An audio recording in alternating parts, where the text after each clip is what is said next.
Wow. My, how time does fly. Hard to believe this was one of my first reviews. In my first year of doing video game reviews on YouTube. But over time, there's been a fair amount of viewers that have commented on the sometimes rather obvious fact that I may have glossed over certain points about certain games. Or maybe didn't quite go into enough depth, or explain the whys or the hows. It's the final year, so I figured, why not? Thus, it's time, probably the only time, to rewind the hands of time back on myself. Yes, after 7 years, I'm going back to remaster and remake one of my most popular videos of all time.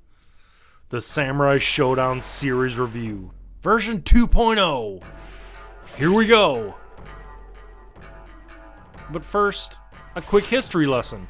By the late 80s, Japanese game developer SNK had come out with a few titles, mainly on the NES, like the classic Ikari Warriors. But starting around this time, they also started to consider developing a modular arcade system, i.e. one arcade cabinet, multiple games to choose from. This is what would bring prominence to SNK in the beginning, as arcade owners went crazy over this new system, allowing more games without using up previous floor space. This would be known as the Neo Geo MVS system, or multi-video system. Now that SNK had the arcade platform, they needed games to populate their systems. So they set out to create some of the greatest arcade games you will ever play, featuring levels of artwork and sprite detailing that, to this day, are still unmatched in my opinion. Here we arrive at the point of this review, the Samurai Shodown series. Spanning 10 years of production and featuring 5 games in the main Neo Geo days. Yes, as before, I'm not including any of the releases or games that occurred after Samurai Shodown 5 or that weren't on the main Neo Geo hardware. Games like Samurai Shodown 6 or Samurai Shodown for the Neo Geo Pocket Color don't count, and will be excluded from this review. This review is the main series of games. The games that put SNK on the map in the fighting circuits of yesteryear. Which, honestly speaking, was just a bunch of us kids hanging out in the local arcade, fighting each other, and using up our allowance money for the week. Samurai Shodown, 118 megabits. Why am I listing the cartridge size? Because I always thought it was funny and at the same time cool that SNK would basically brand the outside of their game cases with the size of the game cartridge. The idea being that the bigger the megabit advertised, the better the game was. Of course, this just means the game consists of more data, but in theory, this would kinda make the game at least visually better, or one would hope. Anyways, the one that started it all. This wasn't SNK's first foray into fighting series of games. The other uber classic Fatal Fury was their first. But this was their first shot at making a fighting game that was primarily weapons-based. And that's one of the first things I remember attracting me to the arcade machine, and indeed, to the series itself. Well, that, and who can forget walking through an arcade in the early 90s and not hearing this?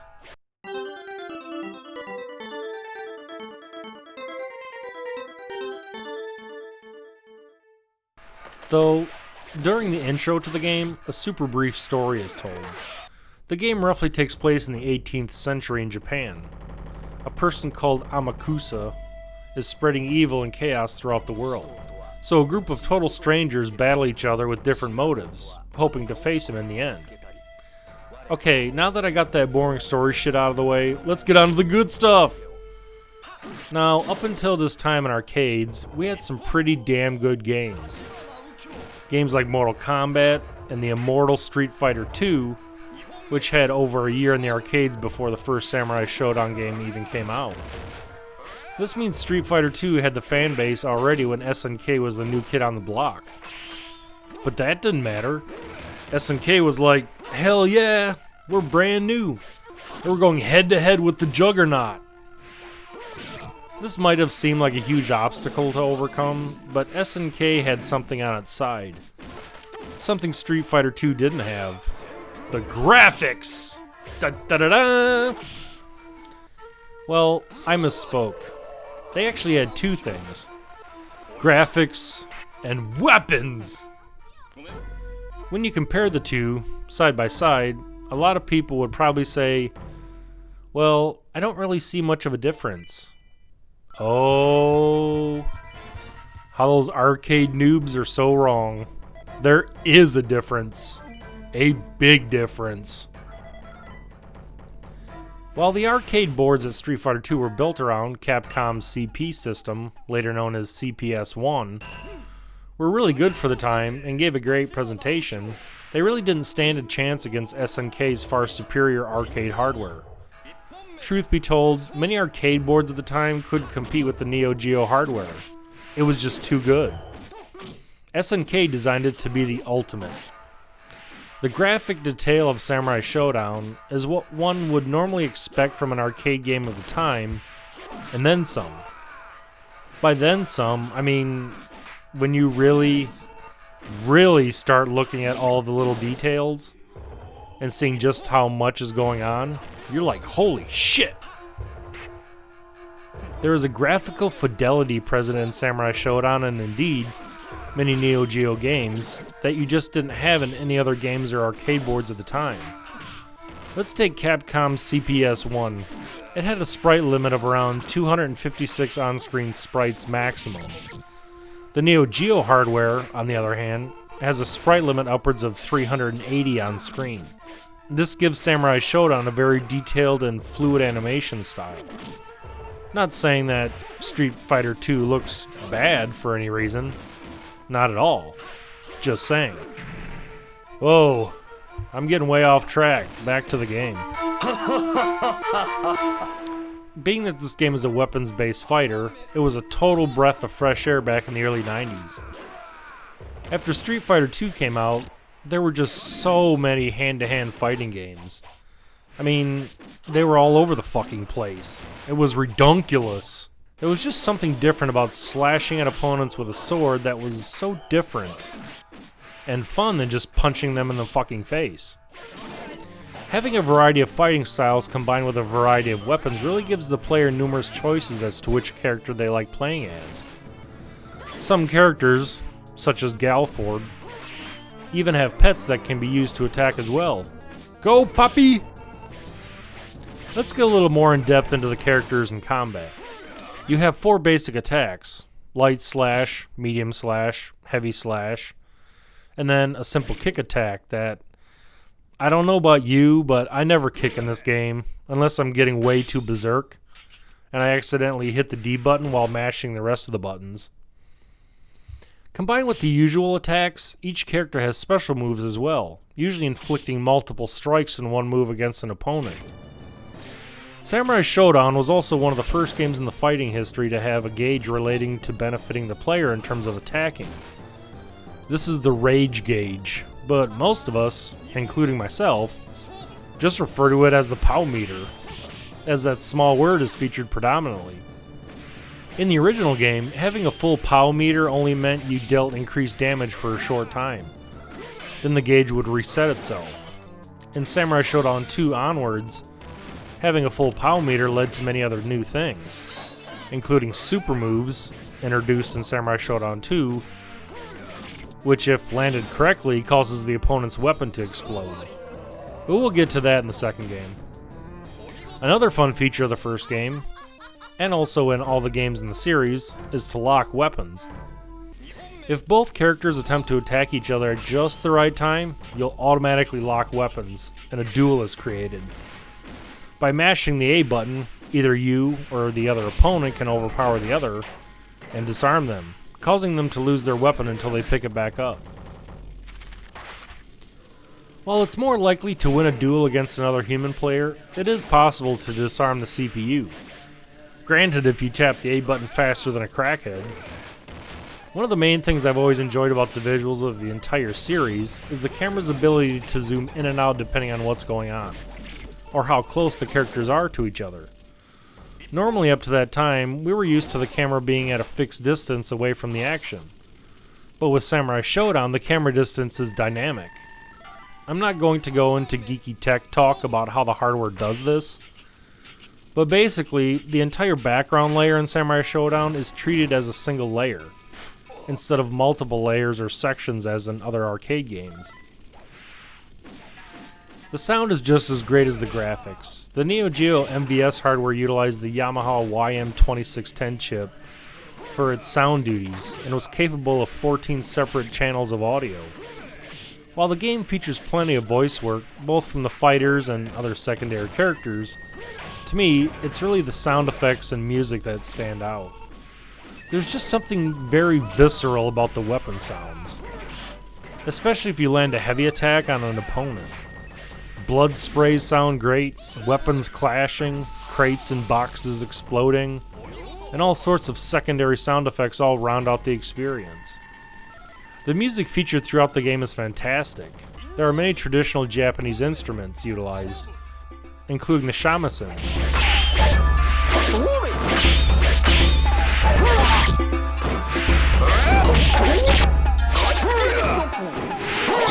While some stages feature a more traditional Japanese-style composition, others feature more of a Western-style influence.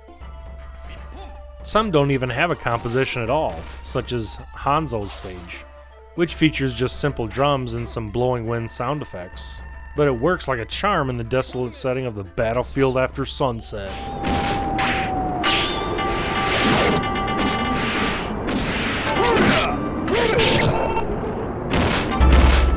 Sometimes the lack of music works better depending on the setting.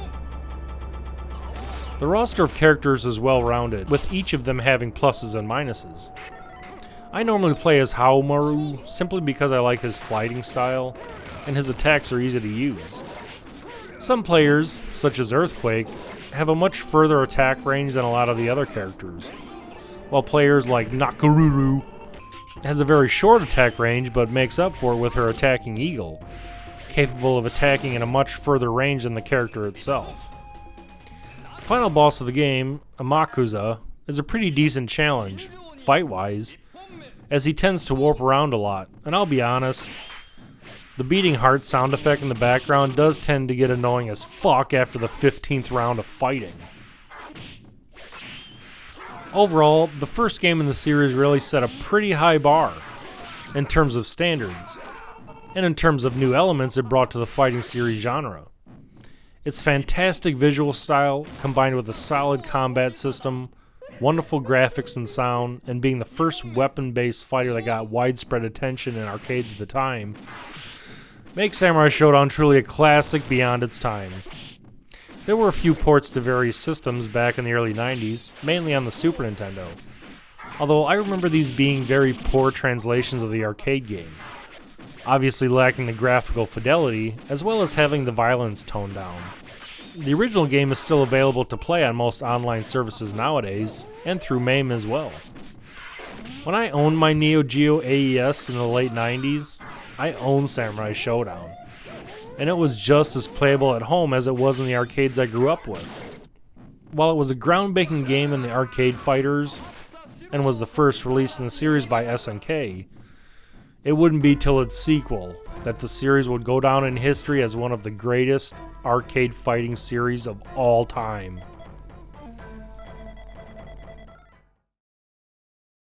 Samurai Shodown 2, 202 megabits. I have to be careful and watch myself, as with this one, I could easily talk and talk and talk about it.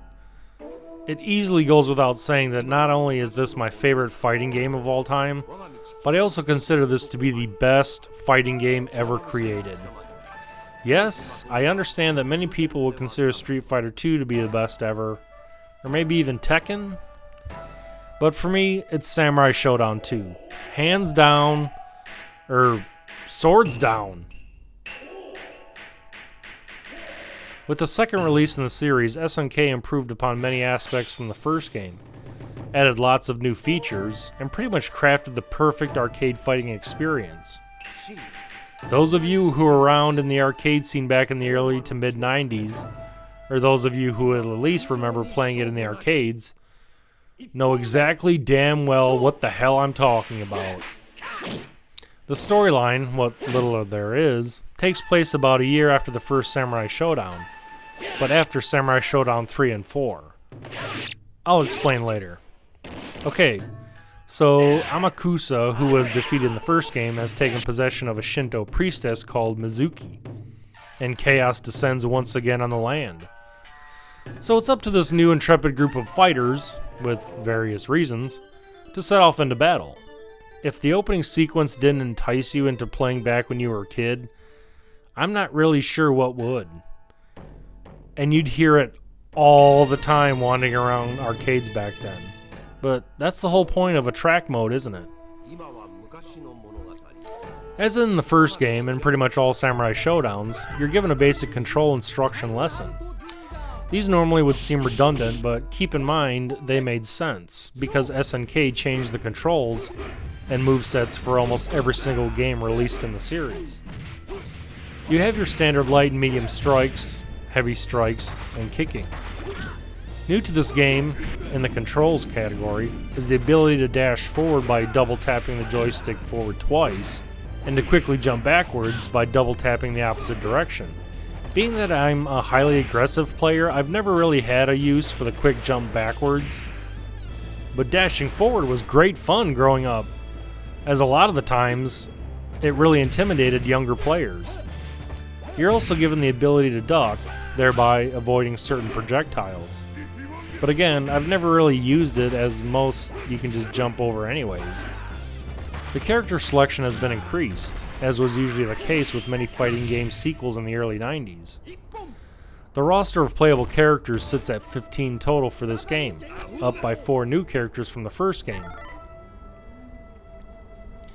Most notably Cham Cham, who is Tam Tam's little sister, and Caffeine Nicotine, this crazy little fucker of an old man who was responsible for training Haomaru and Genjuro, with Genjuro being another new character in the sequel. In the first game, everyone had their favorite. Luckily for me, Haomaru is in every game in the series. But if you like playing as, say, Tam Tam, you're shit out of luck. Oh, and if you select your character with the D button, you're given the character's alternate color. Just little FYI.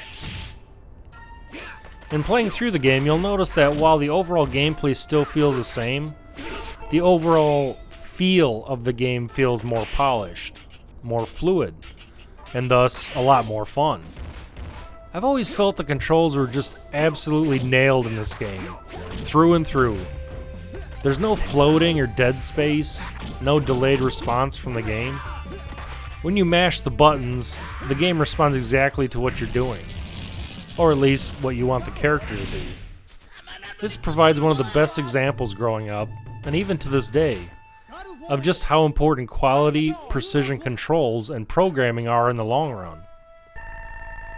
Even to this day, whenever I play Street Fighter II in any form, it doesn't have the same control exactness that Samurai Shodown 2 possesses.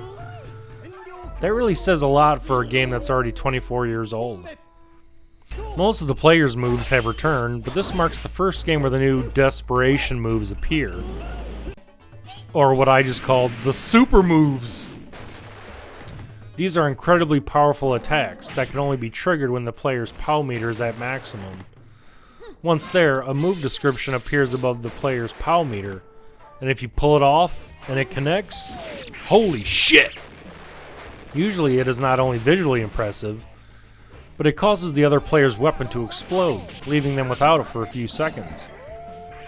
The characters and backgrounds have received a nice facelift, with the characters in particular receiving a few more frames of animation. I've always felt that the characters in the first game feel a little too much on the stiff side, but again, it was the first game. Stages come in all different flavors this time around, and give a good example of just how powerful the Neo Geo was, even with background details and overall breadth. There are many details like flowing grass and water, cute little animals, and the usual crowds gathered for the fight. Sound overall improved, which mostly for me I noticed in voice work, and slightly better in sound effects too. Graphically speaking, the game is stunning to look at. Never mind that it turns 24 years old this year. Don't pay any attention to that. This game, I feel, is the pinnacle of early 90s arcade hardware and visuals. I've always found the difficulty level of this game to be just right. It's not too easy, but it's not a total pain in the ass either. Well, sometimes it can be.